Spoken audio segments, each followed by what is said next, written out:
സച്ചിദാനന്ദരൂപായ വിശ്വോത്പത്യാദിഹേതവേ താപത്രയവിനാശായ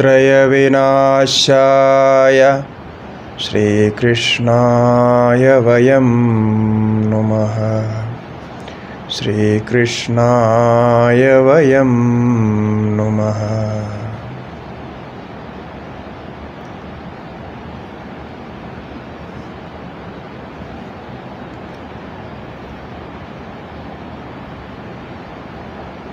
സനാതന ധർമ്മത്തിൻ്റെ ഒരു പരിചയത്തിൽ വേദങ്ങളുടെ സ്ഥാനത്തെക്കുറിച്ചാണ് സംസാരിച്ചു വന്നത്. കഴിഞ്ഞ സംവാദങ്ങളിൽ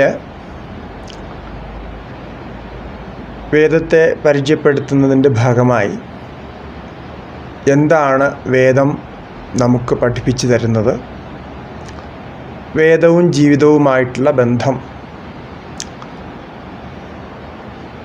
ഒരു സാധാരണ അവസ്ഥയിൽ നിൽക്കുന്ന ഒരു ആളിനെ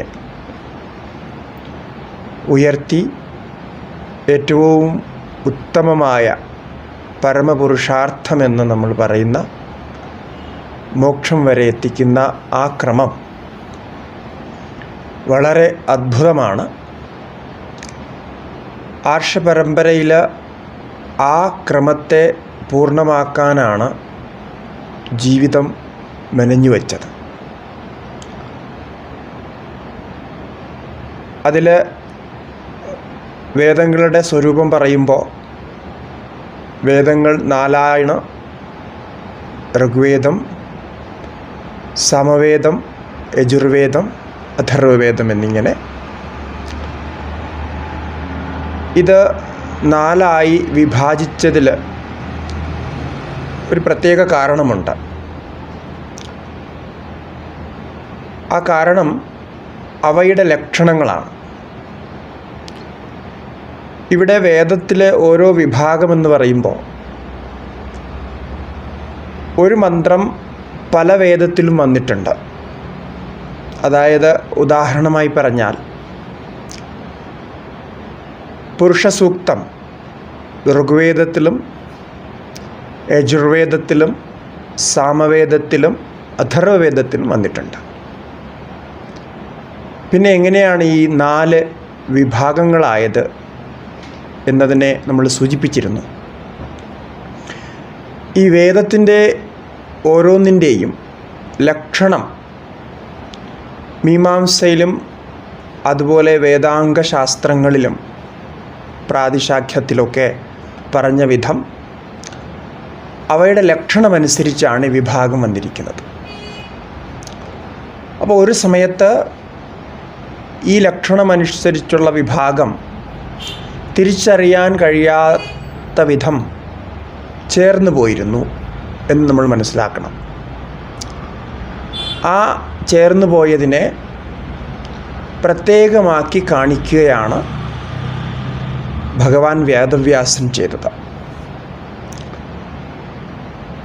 അങ്ങനെ വേദത്തെ ഓരോന്നിൻ്റെയും ലക്ഷണമനുസരിച്ച് പ്രത്യേകം തിരിഞ്ഞ് പഠിപ്പിച്ചു എന്നതാണ് വേദവ്യാസൻ്റെ കർത്തൃത്വം. അദ്ദേഹം അത് നിർവഹിച്ചു. അദ്ദേഹത്തിൻ്റെ 4 ശിഷ്യന്മാരെ ഓരോ വേദത്തിൻ്റെയും വിഭാഗം ചെയ്ത് പഠിപ്പിച്ചു എന്നാണ് പുരാണം പറയുന്നത്. ഋഗ്വേദത്തെക്കുറിച്ച് നാം പറഞ്ഞു. അതിൻ്റെ ലക്ഷണത്തിൽ എത്ര അർത്ഥവശേന പാദവ്യവസ്ഥ, അതാണ് ഋഗ്വേദം. ഋഗ് എന്ന് പറഞ്ഞാൽ സ്തുതി എന്നാണ് അർത്ഥം വയ്ക്കുന്നത്. അങ്ങനെ ഋഗ്വേദം വേദവ്യാസൻ തൻ്റെ ശിഷ്യനായ പൈലൻ എന്ന ഋഷിക്ക് പഠിപ്പിച്ചു കൊടുത്തു എന്നാ പറയാം. പൈലൻ തൻ്റെ പരമ്പരയെ പിന്നെ തുടർന്നു. അതുപോലെ സാമവേദം ഗീതിഷു സാമാഖ്യ എന്നാണ് സാമത്തിൻ്റെ ലക്ഷണം പറയുന്നത്. ഗീതമായിട്ട് സ്വരത്തിൽ പാടുന്ന രീതിയിൽ ചെയ്യുന്നത്. അതിൽ പലതരത്തിലുള്ള ഗീതങ്ങളുണ്ട്. ഇങ്ങനെ നീട്ടി ചൊല്ലുക എന്നുള്ളതാണ് അതിൻ്റെ ഒരു രീതി. അപ്പോൾ ഗീതിഷു സാമാഖ്യ എന്ന ലക്ഷണം മീമാംസയിൽ പറയുന്നുണ്ട്. ഈ സാമവേദത്തെ വേദമഹർഷി വേദവ്യാസൻ ജൈമിനി എന്ന തൻ്റെ ശിഷ്യന് പഠിപ്പിച്ചു കൊടുത്തു എന്നാണ്. അതുപോലെ യജുർവേദം ശേഷയെ യജുഹു എന്നാണ് ലക്ഷണം. ഈ രണ്ട് ലക്ഷണങ്ങളും കഴിഞ്ഞിട്ടുള്ള ശേഷിച്ച മന്ത്രഭാഗം, അതുപോലെ ഗദ്യഭാഗവും പദ്യഭാഗവും ഒക്കെ ചേർന്ന് വരുന്നതിനെയാണ് യജുസ് എന്ന് പറയുന്നത്. ഇപ്പം സാമം എന്നതിനർത്ഥം ഗീതം എന്നാണെങ്കിൽ യജുഹു എന്നതിനർത്ഥം യാഗങ്ങൾ എന്നാണ്. യാഗകർമ്മങ്ങൾ, അനുഷ്ഠാനങ്ങൾ എന്നാണ് അതിനർത്ഥം വരിക. അപ്പോൾ ആ യജുസ് ആവുന്ന വേദത്തെ വൈശമ്പായനൻ എന്ന ശിഷ്യനാണ് വേദവ്യാസൻ പഠിപ്പിച്ചു കൊടുത്തത്. പിന്നെ വൈശമ്പായനൻ്റെ പരമ്പരയിലാണ് ആ യജുഷ് വളർന്നു വന്നതെന്നാണ്. നാലാമത്തെ വേദം അഥർവവേദം. അഥർവം എന്ന് പറഞ്ഞാൽ നിശ്ചയം, മനസ്സിൻ്റെ ഏകാഗ്രത, മനസ്സിൻ്റെ ശാന്തത എന്നൊക്കെ അർത്ഥം പറയാം. ഒരു ഋഷിയുടെ പേര് കൂടിയാണ് അഥർവം, അഥർവ ഋഷി. അഥർവ, ആംഗിര, രണ്ട് ഋഷികൾ, പ്രമുഖരായ രണ്ട് ഋഷികളാണ് അഥർവവേദത്തിലുള്ളത്. അപ്പോൾ ഈ അഥർവവേദത്തെ സുമന്തു എന്ന തൻ്റെ പ്രിയ ശിഷ്യന് വേദവ്യാസൻ ഉപദേശിച്ചു കൊടുത്തു. അങ്ങനെ പൈലനും ജൈമിനിയും വൈശമ്പായനും സുമന്തുവും 4 ശിഷ്യന്മാർ ഈ 4 വേദങ്ങളുടെ പരമ്പരയെ കാത്തു സൂക്ഷിച്ചു എന്നാണ്. ആ പരമ്പരയിൽ നിന്നാണ് പിന്നെ ഇന്നിപ്പോൾ നാം കാണുന്ന ഈ വിഭാഗത്തോടു കൂടിയ പരമ്പര നിലനിന്നു വന്നത്.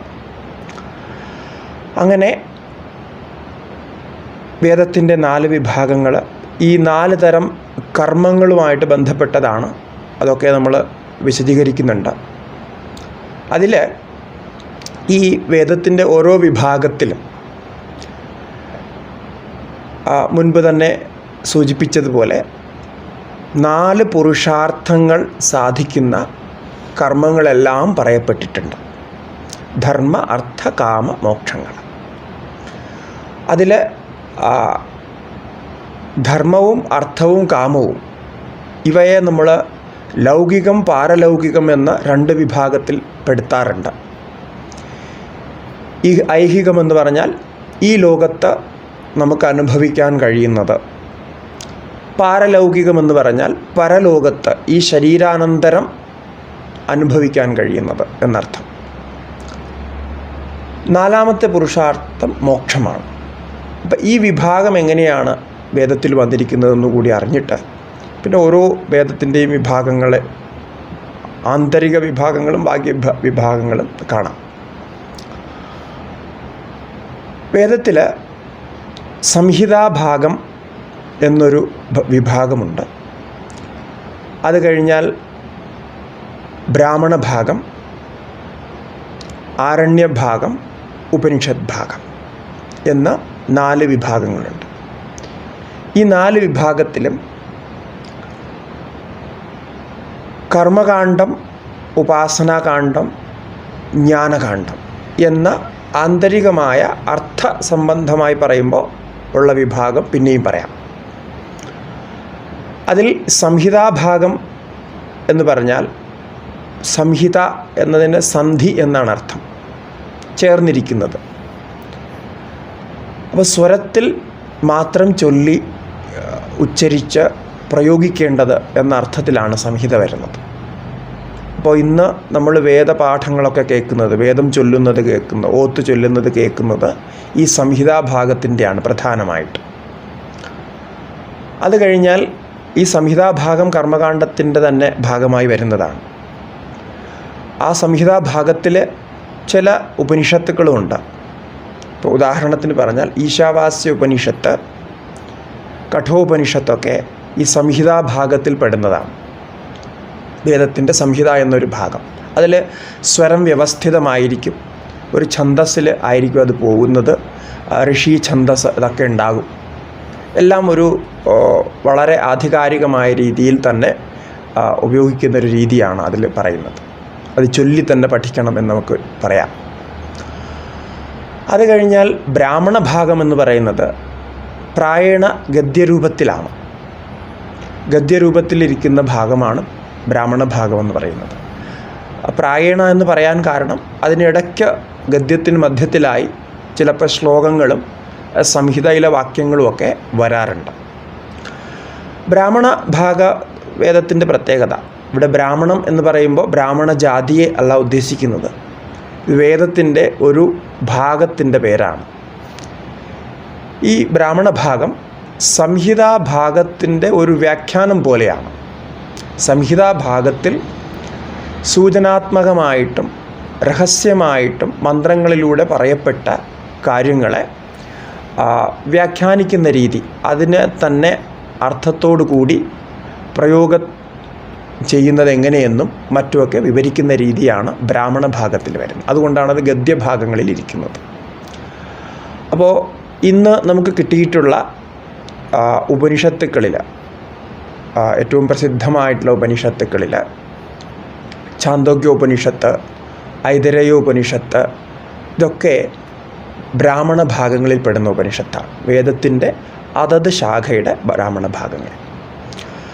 അപ്പോൾ ഇതിൽ നേരത്തെ പറഞ്ഞതുപോലെ വേദശാഖകളുടെ ഒരു കണക്ക് ഇപ്പോൾ നമുക്ക് മനസ്സിലാക്കാൻ കഴിയുന്ന കണക്ക് 1180 ശാഖകളെന്നാണ് മുക്തികോപനിഷത്തിൽ പറഞ്ഞ പ്രകാരമുള്ള കണക്ക്. അതനുസരിച്ച് ഈ 1180 ഭാഗങ്ങളിലും സംഹിതാഭാഗമുണ്ട്, ബ്രാഹ്മണ ഭാഗമുണ്ട്, അരണ്യഭാഗമുണ്ട്, അതുപോലെ ഉപനിഷത് ഭാഗവുമുണ്ട്. ഇതിൽ ബ്രാഹ്മണ ഭാഗം ഉപനിഷത്തുക്കളും ഈ പറഞ്ഞ കർമ്മകാണ്ഡത്തിൻ്റെയും ഉപാസനാകാണ്ഡത്തിൻ്റെയും ഒക്കെ യോജിച്ച ഒരു ഭാഗമായിരിക്കും. എല്ലാത്തിലും വരാറുണ്ടത്. അത് ആന്തരിക വിഭാഗമെന്ന് ഞാൻ നേരത്തെ പറഞ്ഞു. അതുപോലെ മൂന്നാമത്തെ ഭാഗം വരുന്നതാണ് അരണ്യഭാഗം. ആരണ്യകം എന്ന് പറയും. അരണ്യം എന്ന് പറഞ്ഞാൽ അതിനർത്ഥം കാട് എന്നാണ്.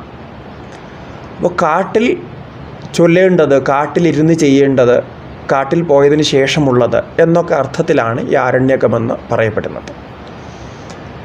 ഈ ആരണ്യകത്തിൻ്റെ പ്രത്യേകത, ഇതിൽ ജ്ഞാനവും ഉപാസനയും അധികവും കർമ്മം സാങ്കേതികമായിട്ടുമായിരിക്കും. മറ്റ് സംഹിതയിലും ബ്രാഹ്മണത്തിലും കർമ്മത്തിനധികം പ്രാമുഖ്യമുണ്ട് എന്ന് നമ്മൾ ഓർക്കണം.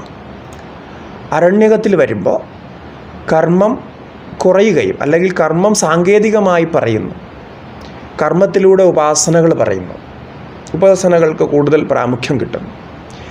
അപ്പോൾ അത് ആരണ്യകം എന്ന് പറയാൻ കാരണം കൂടുതലും ഈ ഭാഗം പ്രായോഗികമായി അനുഷ്ഠിക്കേണ്ടത് വാനപ്രസ്ഥാശ്രമം സ്വീകരിച്ചവരാണ്, അല്ലെങ്കിൽ സന്യാസാശ്രമം സ്വീകരിച്ചവരാണ്.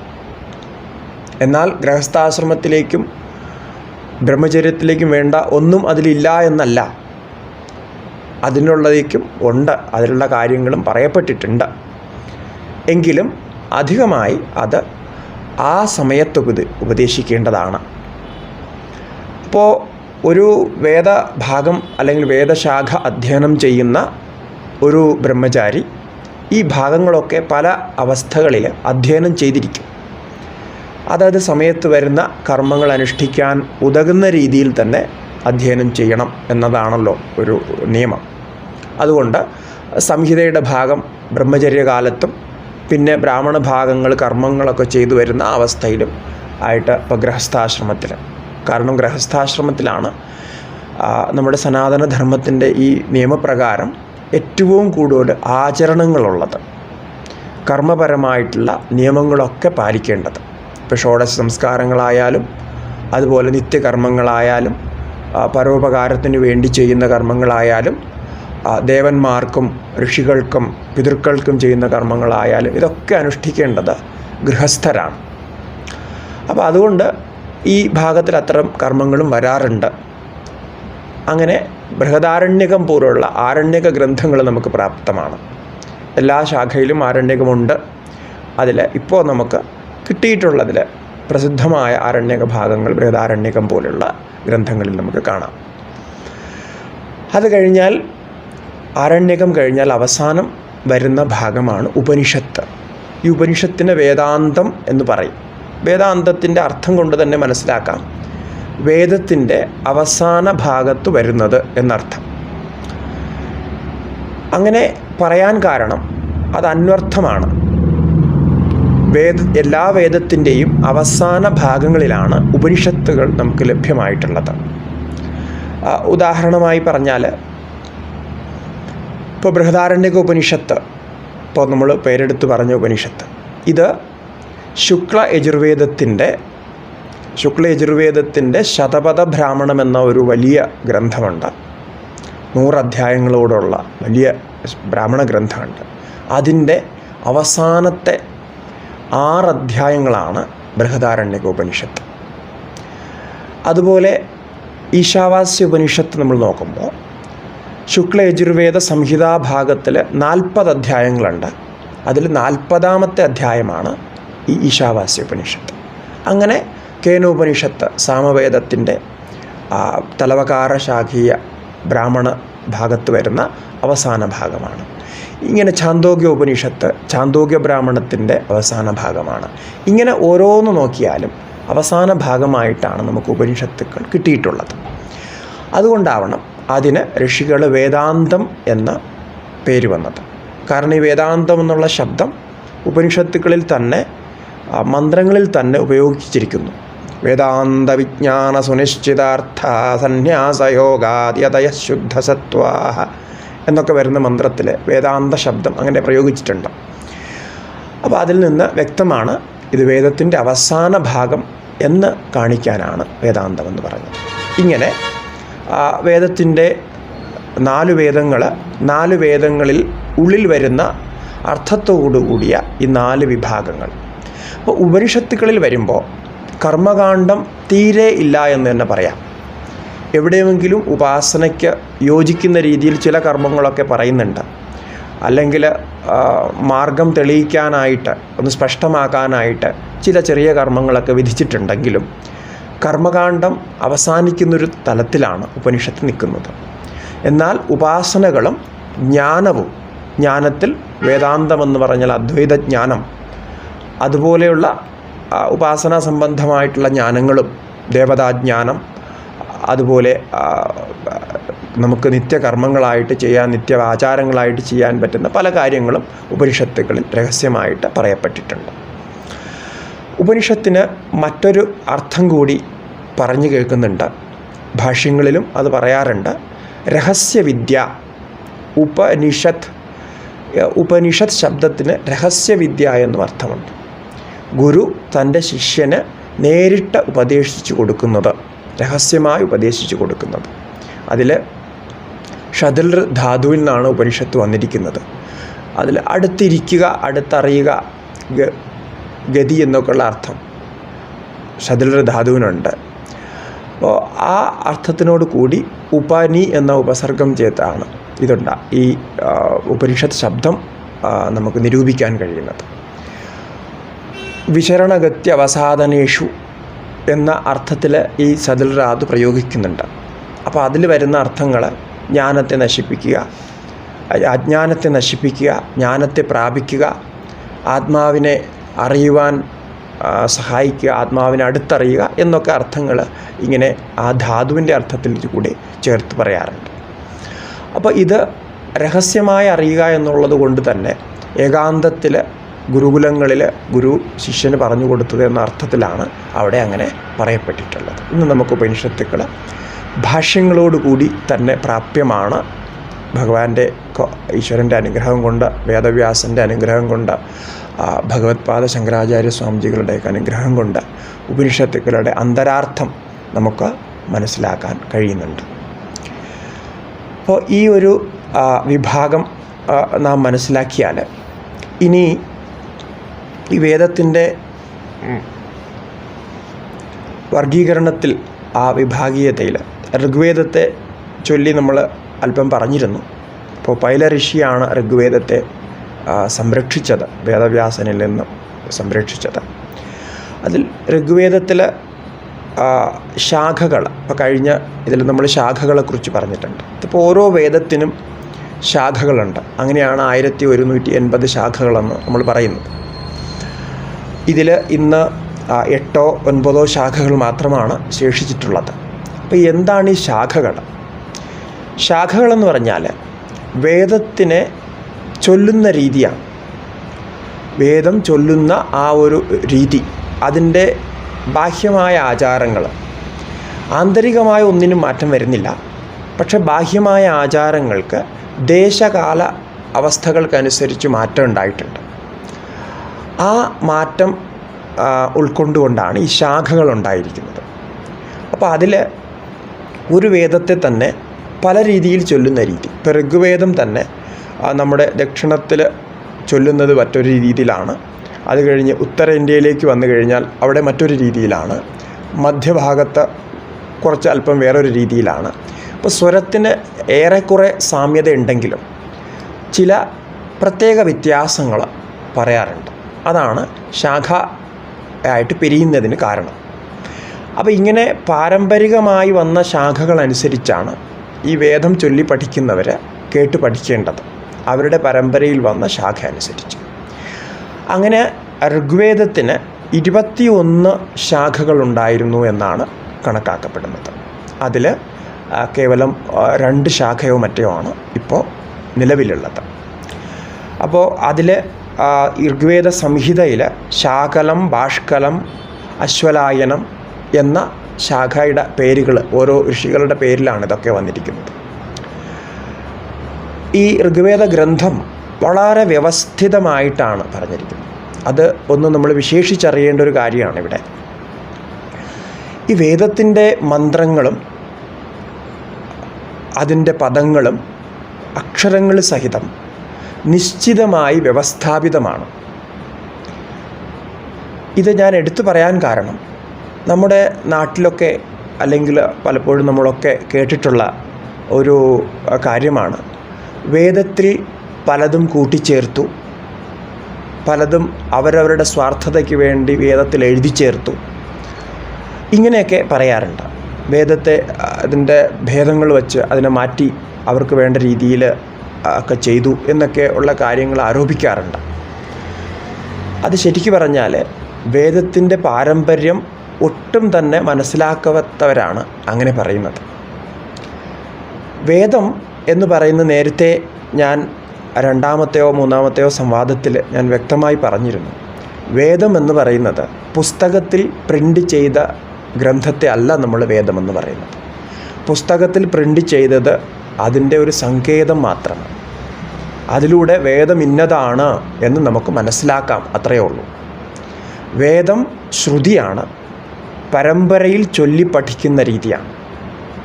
അപ്പോൾ അതിൽ മനോധർമ്മമനുസരിച്ച് മാറ്റാം എന്ന ഒരു വ്യവസ്ഥ ശരിക്ക് ഇല്ല എന്ന് തന്നെ പറയാം. അതിൽ മാറ്റങ്ങൾ വരുന്നത് സ്വരത്തിനനുസരിച്ചാണ്. ആ സ്വരങ്ങൾ പരമ്പരയായിട്ടാണ് നിശ്ചയിച്ചിട്ടുള്ളത്. ഇപ്പോൾ സംഗീതത്തിൽ ഉദാഹരണത്തിനായി പറഞ്ഞാൽ, സംഗീതത്തിൽ രാഗത്തിൽ വ്യവസ്ഥിതമായ സ്വരങ്ങളാണ്. ആ സ്വരങ്ങളിലാണ് ആ കീർത്തനം പാടുക.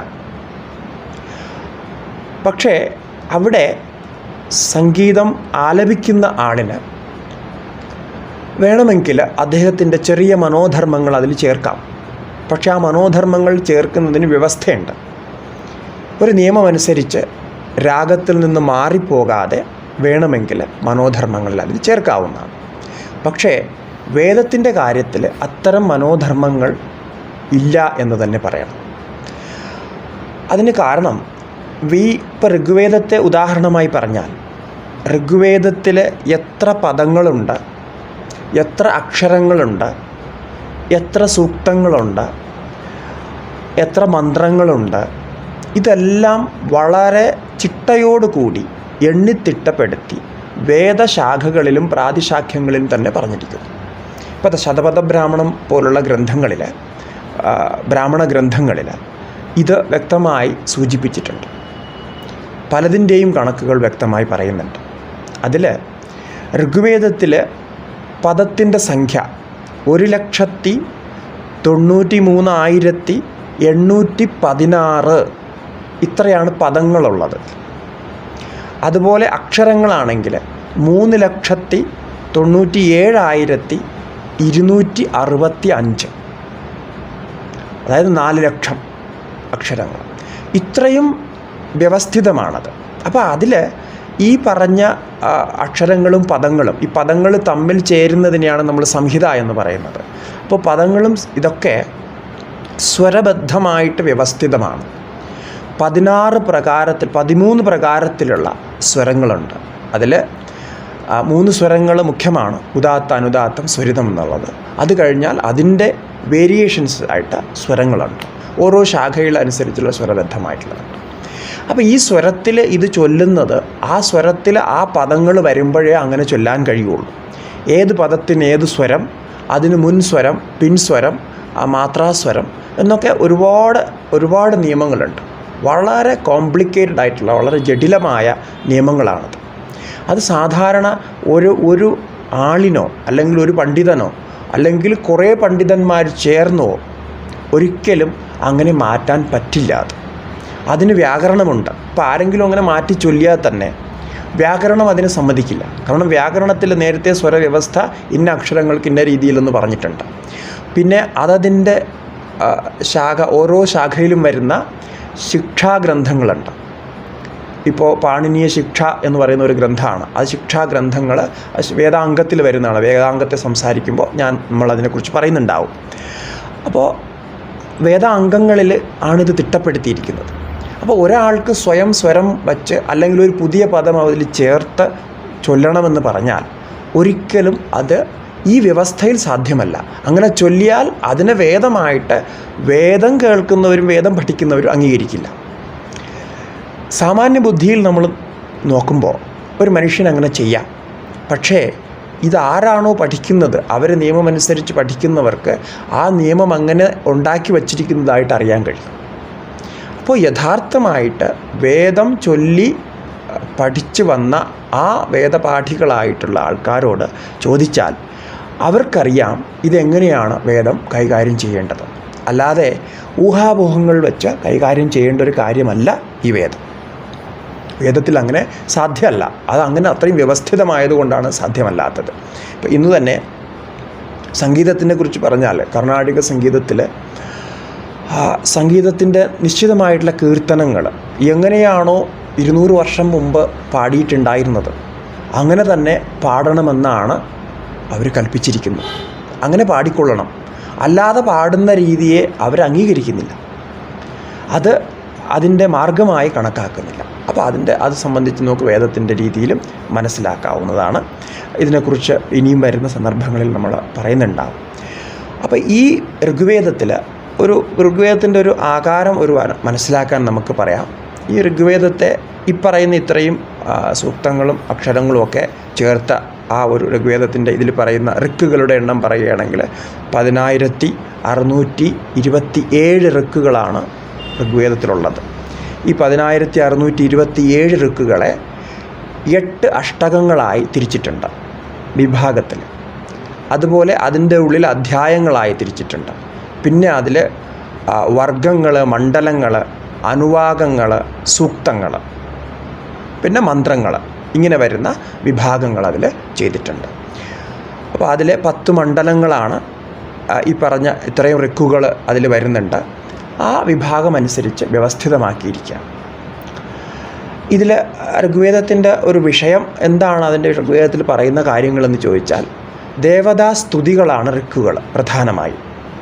അതിൽ പിന്നെ ശകുനശാസ്ത്രത്തെക്കുറിച്ചുണ്ട്, വിവാഹ സംബന്ധമായിട്ടുള്ള, അതായത് ഷോഡശ സംസ്കാരങ്ങളെക്കുറിച്ചുള്ള വരുന്നുണ്ട്, പിതൃകാര്യങ്ങളെക്കുറിച്ച് വരുന്നുണ്ട്, രഹസ്യവിദ്യകളായിട്ടുള്ള ഉപനിഷത്ത് പോലുള്ള വിദ്യകളായിട്ടുള്ള നാസദീയ സൂക്തം പോലെയുള്ള വളരെ വളരെ അർത്ഥഗംഭീരമായ, നമുക്ക് പറയാം എല്ലാത്തിൻ്റെയും ഒരു സാരമായ, ഏറ്റവും ഗംഭീരമായ ഒരു സൂക്തമാണ് നാസദീയ സൂക്തം. ഇന്ന് സയൻസിന് പോലും നാസദീയ സൂക്തത്തിൻ്റെ അർത്ഥത്തെ നോക്കുമ്പോൾ ആശ്ചര്യം വന്നിരിക്കുകയാണ്.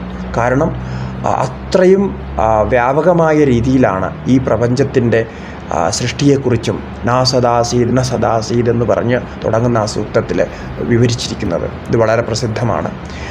അതുപോലെ പുരുഷ സൂക്തവും ഹിരണ്യഗർഭ സൂക്തവും വാക്സൂക്തങ്ങൾ ഇങ്ങനെ വരുന്ന ഒരു വിഭാഗം. ഇതാണ് ഋഗ്വേദത്തിൻ്റെ സൂക്തങ്ങളുടെ ഒരു സാമാന്യ സ്വരൂപം. അതിൽ ബ്രാഹ്മണ ഗ്രന്ഥങ്ങൾ ഇപ്പോൾ നമുക്ക് കിട്ടിയിട്ടുള്ള ബ്രാഹ്മണ ഗ്രന്ഥങ്ങൾ ഐതരേയ ബ്രാഹ്മണവും കൗശീതകി ബ്രാഹ്മണ ഗ്രന്ഥവുമാണ് ഋഗ്വേദത്തിൻ്റെ കിട്ടിയിട്ടുള്ളത്. ആരണ്യകങ്ങളിലും ഐതരേയ ആരണ്യകവും കൗശീതകി ആരണ്യകം ശാഖായനാരണ്യകം ഇത്രയും കിട്ടിയിട്ടുണ്ട്. ഉപനിഷത്തുകളിൽ ഐതരേയ ഉപനിഷത്തും കൗശീതകി ഉപനിഷത്തും നാദബിന്ദു ഉപനിഷത്തും ഇതൊക്കെ പ്രസിദ്ധമായ ഉപനിഷത്ത്, മുദ്ഗല ഉപനിഷത്ത് ഇതൊക്കെ ഋഗ്വേദ ഉപനിഷത്തുക്കളാണ്. ഈ സൂക്തങ്ങൾക്കൊക്കെ ഋഷിമാർ പറയപ്പെട്ടിട്ടുണ്ട്. ഓരോ സൂക്തത്തിനും ഋഷിയും ഛന്ദസ്സും ദേവതയും ഇത് ഓരോ സൂക്തത്തിൻ്റെയും അംഗങ്ങളാണ്. അഥവാ ഓരോ സൂക്തവും ഓരോ മന്ത്രവും നമ്മൾ ചൊല്ലുന്നതിന് മുമ്പായി സ്മരിക്കേണ്ടത്, അനുഷ്ഠിക്കേണ്ടതാണ് ഋഷിന്യാസം, ഛന്ദന്യാസം, ദേവതാന്യാസം എന്നുണ്ട്. നമുക്കിത് സാധാരണ കേട്ട് പരിചയമുള്ളതാണ് ഋഷി, ഛന്ദസ്, ദേവത. ഋഷി, ഛന്ദസ്, ദേവതയിൽ ഋഗ്വേദത്തിൽ 200ഓളം ഋഷിമാരുടെ പേരുകൾ വരുന്നുണ്ട്. പല ഋഷികളുടെയും പേരുകൾ ആവർത്തിച്ചിട്ടുണ്ട്. ഓരോ സൂക്തത്തിനും ഓരോ മന്ത്രത്തിനും ഋഷികളുണ്ട്. ഋഷികൾ മന്ത്രദ്രഷ്ടാക്കളാണ്. ആദ്യം തന്നെ നമ്മളിത് പറഞ്ഞിരുന്നു. ഋഷികൾ മന്ത്രങ്ങളെ രചിച്ചവരല്ല, മന്ത്രങ്ങളെ ദർശിച്ചവരാണ്. ദർശിക്കുക എന്ന് പറഞ്ഞാൽ അവരുടെ ധ്യാനത്തിലൂടെ അവരുടെ മനസ്സിനെ ആ തലത്തിൽ കൊണ്ടെത്തിച്ച് ആ വിശ്വത്തിൽ അല്ലെങ്കിൽ വ്യാപകമായി പരമാത്മാവിൻ്റെ രൂപത്തിൽ, ചൈതന്യത്തിൻ്റെ രൂപത്തിൽ നിൽക്കുന്ന ആ വേദ അർത്ഥത്തെ തൻ്റെ ഉള്ളിലേക്ക് ആവാഹിക്കുകയാണ്. അങ്ങനെ ആവാഹിച്ച് അത് പിന്നീട് ലോകോപകാരാർത്ഥം ആ വ്യവസ്ഥയിൽ പ്രകടിപ്പിക്കുക എന്നുള്ളതാണ് ഋഷികൾ ചെയ്യുന്നത്. അങ്ങനെ മന്ത്രദ്രഷ്ടാക്കളായിട്ടുള്ള ഋഷികളെ സ്മരിച്ചുകൊണ്ടാണ് ഓരോ മന്ത്രവും പ്രവർത്തിക്കുന്നത്. അതിന് കാരണം ആ മന്ത്രദ്രഷ്ടാവിനെ നമ്മൾ സ്മരിക്കുമ്പോൾ നമുക്ക് ആ മന്ത്രവുമായിട്ട് ഒരു ട്യൂണിങ് വരുന്നു, ഒരു ലയം വരുന്നു. ആ ലയത്തിലൂടെയാണ് മന്ത്രശക്തി പ്രവർത്തിക്കുക. ഇതൊക്കെ അതിൻ്റെ രഹസ്യശാസ്ത്രങ്ങളിൽ പെടുന്നതാണ്. അങ്ങനെ 200 ഋഷികളാണ്. ഇതിൽ ഒരു വിശേഷ കാര്യം പറയാനുള്ളത്, ഈ 200 ഋഷികളിൽ ഏകദേശം 15ഓളം ഋഷികാമാരാണ്. എന്ന് വെച്ചാൽ സ്ത്രീകളായിട്ടുള്ള ഋഷികളാണ്. അത് നമുക്ക് ഋഗ്വേദത്തിൽ കാണാൻ കഴിയുന്ന ഒരു അത്ഭുതമാണ്. അപ്പോൾ അതിൽ സ്ത്രീകളുടെ പേരുകൾ 15ഓളമുണ്ട്.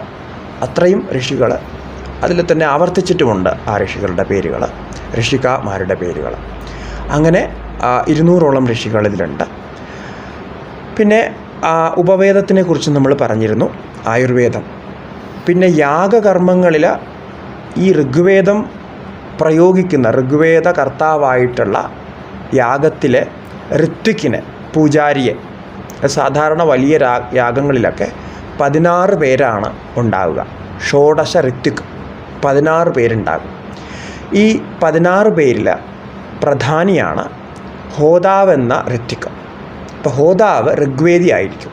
ഋഗ്വേദ സംബന്ധമായ സൂക്തങ്ങളെ ചൊല്ലുന്ന ആളായിരിക്കും. ഓരോ കർമ്മത്തിനനുസരിച്ച് ഓരോ സൂക്തങ്ങളൊക്കെ വേണ്ടി ചൊല്ലുന്ന ആളായിരിക്കും. അതിന് ഹോതാവെന്ന് പറയാം. അപ്പോൾ യാഗമൊക്കെ കാണാൻ പോയാൽ നമുക്ക് ഇത് കാണാൻ കഴിയുന്നതാണ്. പിന്നെ ഈ ഓരോ വേദത്തിനും അല്ലെങ്കിൽ ഓരോ വേദശാഖയ്ക്കും ആ വേദശാഖയുടെ നേരത്തെ പറഞ്ഞ സ്വരവ്യവസ്ഥയെയും വർണ്ണ അക്ഷരാദി വ്യവസ്ഥകളെയൊക്കെ വിശേഷിച്ച് പറയുന്ന, പഠിപ്പിക്കുന്ന ഒരു ഗ്രന്ഥമുണ്ട്, ഒരു ഭാഗമുണ്ട്. അതിന് പ്രാതിശാഖ്യം എന്നാണ് പറയുക. ഇപ്പോൾ ഋഗ്വേദ പ്രാതിശാഖ്യം ഇന്ന് ലഭ്യമാണ്.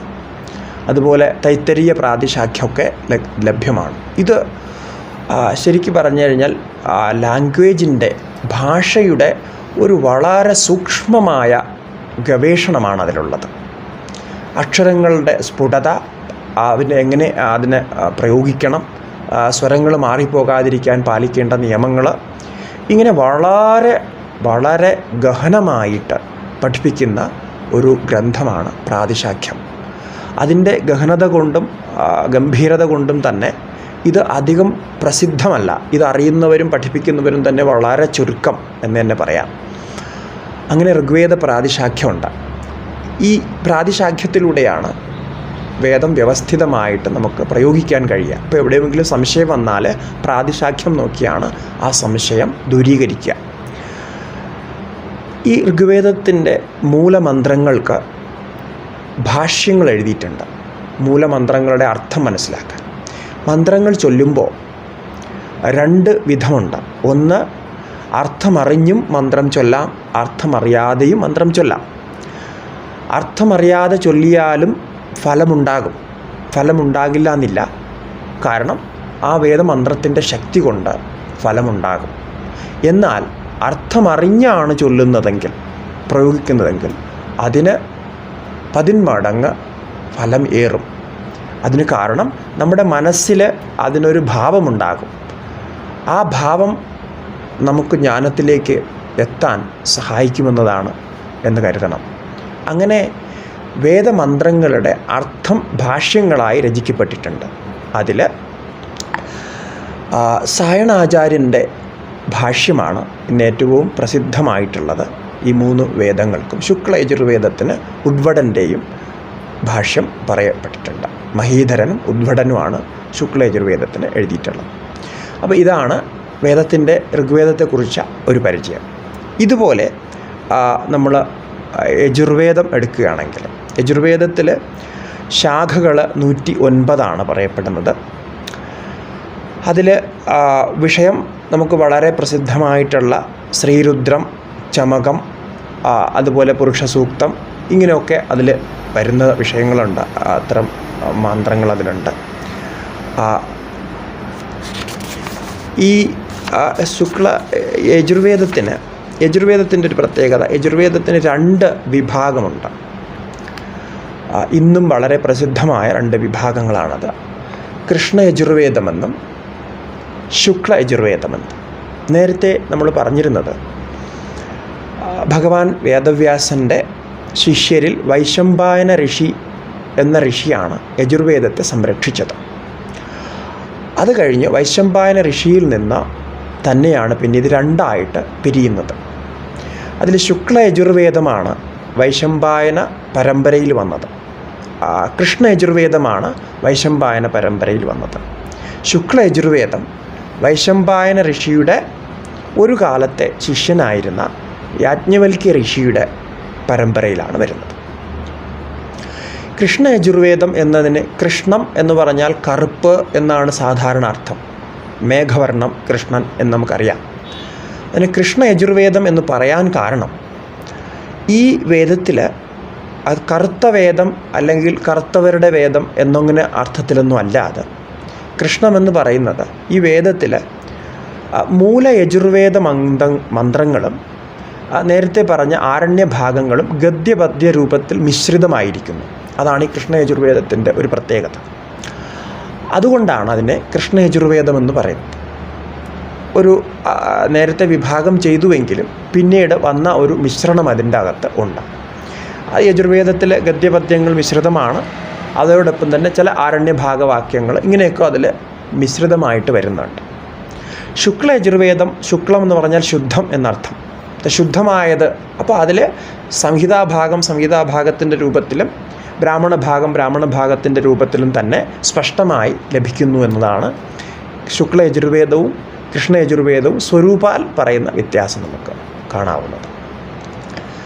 ഇതിൽ കൃഷ്ണ യജുർവേദത്തിൽ നിന്ന് ശുക്ല യജുർവേദം വ്യത്യസ്തമായിരിക്കുന്നത് അതിൻ്റെ സ്വരത്തിലാണ്. സ്വരവും പ്രയോഗങ്ങളും ഒക്കെ വ്യത്യസ്തമാണ്. ആ വ്യത്യാസത്തിൽ 2 വിഭാഗങ്ങളായി. യാജ്ഞവൽക്യ ഋഷിയുടെ അമ്മാവനായിരുന്നു വൈശമ്പായന ഋഷി എന്നാണ് കഥ പറയുന്നത്. അമ്മാവൻ്റെ അടുക്കൽ വിദ്യാഭ്യാസം ചെയ്തുകൊണ്ടിരിക്കെ അവിടെ ഉണ്ടായ ഒരു ചെറിയ സംഭവത്തിന് ശേഷം യാജ്ഞവൽക്യ ഋഷി ഗുരുകുലം വിട്ടുപോവുകയും പിന്നീട് സ്വയം തപസ്സനുഷ്ഠിച്ച് ആദിത്യ ഭഗവാനിൽ നിന്ന് ആ വേദത്തെ ഉൾക്കൊള്ളുകയും ചെയ്തു. അങ്ങനെയാണ് ആദിത്യ പരമ്പരയിലാണ് ശുക്ലയജുർവേദം വരുന്നത്. അപ്പോൾ ആദിത്യനിൽ നിന്ന് യാജ്ഞവൽക്യനിൽ നിന്ന് അദ്ദേഹത്തിൻ്റെ ശിഷ്യന്മാരിലേക്ക് ഇത് പകർന്നു എന്നാണ്. അപ്പോൾ ഇതിലും സംഹിതകൾ, 2 കൃഷ്ണയജുർവേദത്തിലെ സംഹിതകൾ, തൈത്തരീയ സംഹിത എന്നൊക്കെ സംഹിതകൾ, പിന്നെ അതിൽ വിഷയം, യാഗങ്ങൾ, ഇതൊക്കെ തന്നെ സാമാന്യമായിട്ട് അരണ്യഭാഗങ്ങൾ, തൈത്തരീയ ആരണ്യകം, ബ്രാഹ്മണം, തൈത്തരീയ ബ്രാഹ്മണം, ഉപനിഷത്തുക്കൾ, അനേകം ഉപനിഷത്തുക്കൾ കൃഷ്ണയജുർവേദത്തിലുണ്ട്. നമുക്ക് പ്രസിദ്ധമായിട്ടുള്ള കഠോപനിഷത്ത്, തൈത്തരീയ ഉപനിഷത്ത്, കൈവല്യ ഉപനിഷത്ത്, ശ്വേതാശ്വതര ഉപനിഷത്ത്, ഇങ്ങനെ ഉപനിഷത്തുക്കൾ, നാരായണ ഉപനിഷത്ത്, അമൃതബന്ധു ഉപനിഷത്തൊക്കെ കൃഷ്ണയജുർവേദത്തിൽ പെടുന്നതാണ്. ശുക്ലയജുർവേദത്തിൽ സംഹിതാഭാഗത്തിന് 40 അധ്യായങ്ങളുള്ള സംഹിതയാണ് ഉള്ളത്. അതിൽ വിഷയം, ഇത് സാമാന്യമായിട്ട് വിഷയം എല്ലാത്തിലും ഒന്ന് തന്നെയാണെന്ന് പറയാം. ദർശപൂർണമാസ യാഗങ്ങളും പിതൃയജ്ഞങ്ങളും അഗ്നിഹോത്രങ്ങളും ഒക്കെ തന്നെയാണ് ഇതിൽ ചർച്ച ചെയ്യുന്നത്. ഉപനിഷത്ത് ഭാഗം, ബ്രാഹ്മണ ഭാഗത്തിൽ ശതപഥ ബ്രാഹ്മണമാണ് ശുക്ലയജുർവേദത്തിൻ്റെ ബ്രാഹ്മണ ഭാഗം. അരണ്യക ഭാഗത്തിൽ ബൃഹദാരണ്യകം നാം പറഞ്ഞു.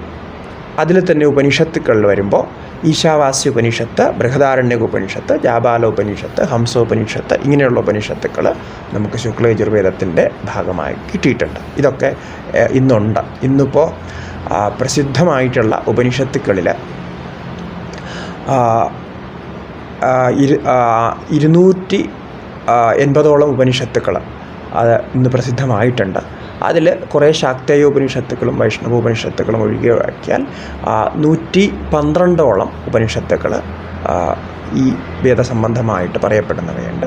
അതിൽ 108 പ്രധാനങ്ങളാണെന്നും പിന്നെ അതിൽ ദശോപനിഷത്തുക്കൾ പ്രധാനമാണെന്നും പറയപ്പെടുന്നുണ്ട്.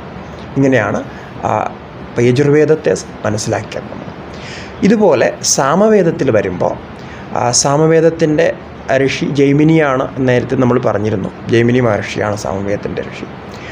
ഈ സാമവേദത്തിൽ 1000 ശാഖകൾ പറയപ്പെടുന്നുണ്ട്. സഹസ്രവർദ്മാ സാമഹ എന്നാണ് ചൊല്ലുന്നത്.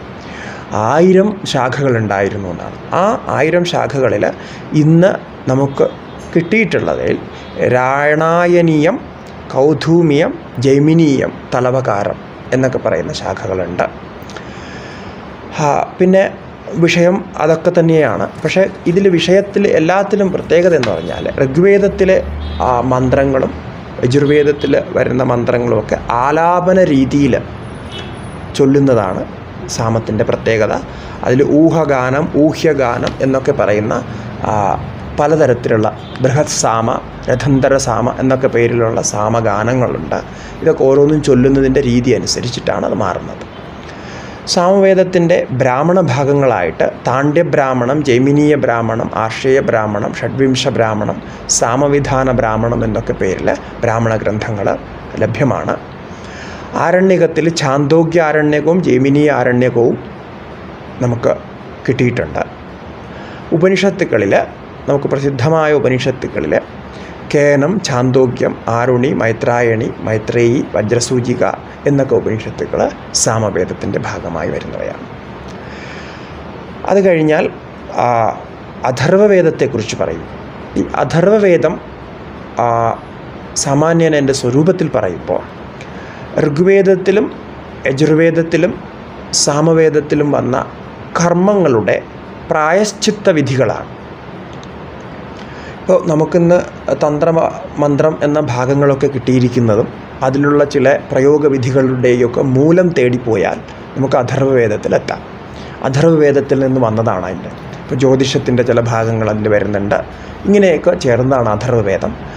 ഋഗ്വേദം കഴിഞ്ഞാൽ ഏറ്റവും വലുതാണ് അഥർവവേദം. അഥർവവേദത്തിന് 50 ശാഖകളാണ് ഉള്ളത്. അതിൽ സംഹിതകളുടെ പേരിൽ നമ്മൾ പറയുമ്പോൾ പൈപ്പലാദം, തൗദം, മൗദം, ശൗകാനീയം, ജാജാലം, ജലദം എന്നൊക്കെ രീതിയിൽ സംഹിതകളുണ്ട്. അതിൻ്റെ വിഷയത്തിൽ നമ്മൾ പറയുമ്പോൾ അഥർവവേദത്തിൽ അനേകം ഉപനിഷത്തുക്കൾ വന്നിട്ടുണ്ട്. ആരണ്യക ഭാഗം, അഥർവവേദത്തിൻ്റെ പ്രത്യേകമായ ആരണ്യക ഭാഗം കിട്ടിയിട്ടില്ല. ബ്രാഹ്മണ ഭാഗത്തിൽ ഗോപഥ ബ്രാഹ്മണം ഇന്ന് ലഭ്യമാണ്. ഗോപഥ ബ്രാഹ്മണം അഥർവവേദത്തിൻ്റെ ലഭ്യമാണ്. ഉപനിഷത്തുക്കളാണെങ്കിൽ അനേകമുണ്ട്. പ്രശ്നോപനിഷത്ത്, മുണ്ടകോപനിഷത്ത്, മാണ്ഡ്യക്യോപനിഷത്ത്, അഥർവശിരോപനിഷത്ത്, അഥർവശിഖാ ഉപനിഷത്ത്, ഇതൊക്കെ അനേകം ഉപനിഷത്തുക്കൾ, നമ്മുടെ ദശോപനിഷത്തുക്കൾ, പ്രധാനമായ ഉപനിഷത്തുക്കളൊക്കെ അതിൽ വരുന്നുണ്ട്. അത് കഴിഞ്ഞാൽ ഇതിലും പ്രാതിശാഖ്യം ലഭ്യമാണ്. ശൗനകീയ ചതുരധ്യായി പ്രാതിശാഖ്യമുണ്ട്. ഇതിനൊക്കെ ഈ വേദങ്ങൾക്ക് ഒക്കെ സായണാചാര്യൻ ഭാഷ്യം രചിച്ചിട്ടുണ്ട്. സായണാചാര്യൻ്റെ ഭാഷ്യം ഋഗ്വേദത്തിനും യജുർവേദത്തിൽ കൃഷ്ണയജുർവേദത്തിനും സാമവേദത്തിനും അഥർവവേദത്തിനും ലഭ്യമാണ്. ഈ ഭാഷ്യമനുസരിച്ചിട്ടാണ് വേദത്തിൻ്റെ അർത്ഥം നമ്മൾ മനസ്സിലാക്കുന്നത്. അപ്പോൾ ഇതാണ് വേദത്തിൻ്റെ ഒരു സാമാന്യ ആന്തരികമായ വിഭാഗങ്ങൾ, പരിചയപ്പെടുത്തുകൾ. ഈ വാക്കുകളൊക്കെ നമ്മൾ പറഞ്ഞത് ഒന്ന് കേട്ട് മനസ്സിലാക്കാനാണ്. ഇങ്ങനെയൊക്കെയാണ് വേദം പ്രവർത്തിക്കുന്നത്, ഇങ്ങനെയൊക്കെ വിഭാഗങ്ങൾ അതിലുണ്ട്. നമ്മൾ സാധാരണ കാണുന്ന ഒരു വെറും പുസ്തകമല്ല വേദം എന്ന് ഒന്ന് തിരിയാനാണ് ഇത്രയും ഒക്കെ ഈ ടെക്നിക്കാലിറ്റീസൊക്കെ പറഞ്ഞത്. ഇതിൽ വരുന്ന വിഷയങ്ങളിൽ അത്ഭുതമായ ഒരുപാട് കാര്യങ്ങളുണ്ട്. ഒന്ന്, പ്രാകൃതികമായ ജീവിതത്തിൻ്റെ ബന്ധങ്ങൾ എന്തൊക്കെയാണ് പറയുന്നത്, പ്രകൃതിയുമായിട്ട് മനുഷ്യനുമുള്ള ബന്ധം, പ്രകൃതിയോട് എങ്ങനെ പെരുമാറണം എന്നൊക്കെ ആൾക്കാർക്കൊന്നും അറിയാഞ്ഞു പോയിരിക്കുന്ന കുറേ കാര്യങ്ങളുണ്ട് നമ്മൾ മനസ്സിലാക്കിയിരിക്കേണ്ടത്. അപ്പോൾ വേദകാലം മുതൽക്ക് നമ്മുടെ സംസ്കാരത്തിനെ വെച്ച് നമ്മൾ നോക്കുകയാണെങ്കിൽ പ്രകൃതിയോട് വളരെ അടുത്ത് പെരുമാറിയിരുന്ന ഒരു ജീവിത രീതിയായിരുന്നു നമുക്കുണ്ടായിരുന്നത്. അതുകൊണ്ട് ഒരുപാട് പ്രയോജനങ്ങളുണ്ടായിരുന്നു. നദികളെയും മറ്റുമൊക്കെ നമ്മൾ എങ്ങനെ കണ്ടിരുന്നു, എല്ലാവർക്കും സുഖമുണ്ടാകുന്ന രീതിയിൽ എങ്ങനെ വേദം പ്രവർത്തിച്ചിരുന്നു എന്നൊക്കെ നമുക്ക് മനസ്സിലാക്കേണ്ടതുണ്ട്. അതിൽ ഈ പ്രകൃതിയെക്കുറിച്ചിട്ടുള്ള, അതായത് നമ്മുടെ ചുറ്റുമുള്ള ആ അന്തരീക്ഷത്തെ എങ്ങനെ സംരക്ഷിക്കണം, നദികളെയും ചെടികളെയും മരങ്ങളെയും ഒക്കെ എങ്ങനെ സംരക്ഷിക്കണം, അവയോട് നമ്മുടെ ഭാവം എന്തായിരിക്കണം, മറ്റു ജീവികളോട് എങ്ങനെ പെരുമാറണം, അതിൽ നിന്ന് നമുക്കുണ്ടാകുന്ന ഫലമെന്ത്, പുണ്യമെന്ത്, പാപമെന്ത്, കർമ്മങ്ങളുടെ വിധാനം എങ്ങനെയൊക്കെയാണ് എന്നൊക്കെ നമുക്ക് ഇനിയും ഇതിൽ സംബന്ധമായി മനസ്സിലാക്കേണ്ടതുണ്ട്. നമുക്ക് ജീവിതത്തിൽ അത്യാവശ്യം മനസ്സിലാക്കിയാൽ തന്നെ ഒരുപാട് പ്രയോജനം ഉണ്ട്, ഒരുപാട് പ്രശ്നങ്ങൾ നമുക്ക് ഒഴിവാക്കാൻ കഴിയും. അത് നമ്മളിപ്പോൾ പലതും ചെയ്യുന്നുണ്ട്, പലതും നാം അറിയാതെ തന്നെ നാം ആചരിക്കുന്നുണ്ട്. അതിൻ്റെയൊക്കെ അർത്ഥം നമുക്ക് മനസ്സിലാക്കാം. അപ്പോൾ ഇനി അടുത്ത സംവാദത്തിൽ അത് സംബന്ധിച്ചായിരിക്കും നമ്മൾ സംസാരിക്കുക. അത് കഴിഞ്ഞ് ക്രമാൽ വേദാംഗങ്ങളെ പരിചയപ്പെടുത്തും. പിന്നെ സ്മൃതികളെ ഇങ്ങനെ ഓരോന്നായിട്ട് നമുക്ക് തുടർന്ന് പരിചയപ്പെടാം. ഈ സംവാദത്തിൽ ഇവിടെ ഇത് അവസാനിപ്പിക്കുകയാണ്. എല്ലാവർക്കും നമസ്കാരം.